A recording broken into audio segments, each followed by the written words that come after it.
Nominados a Mejor Productor: José Gutiérrez, Soundwork Studios; Anxo Bautista, Avid Studios; Xavi Lomba, A veces llueve audiovisuais; Paco Serén, Estudios Eclipsis; Javier Abreu, Océano Studios.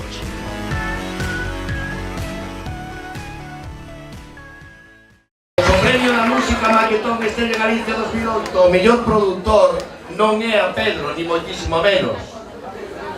E lembrando aquela canción Yo no me llamo Javier, Xavi Lomba. A veces llueve audiovisual, gran premio para Xavi Lomba, discos como de San Sepa, por ejemplo.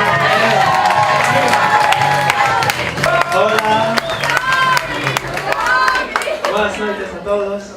Es un placer recibir este premio, además del Maquetón, de Salva, de toda a xente que fai posible el Maquetón, un programa que sempre fai moito pola música local. A vantaxe que ten recibir o premio productor é que non me teño que compartir con ninguén, así que bueno, pero se teño que compartir con alguén vai a ser con todos os grupos que confiaron en min para gravar as súas maquetas.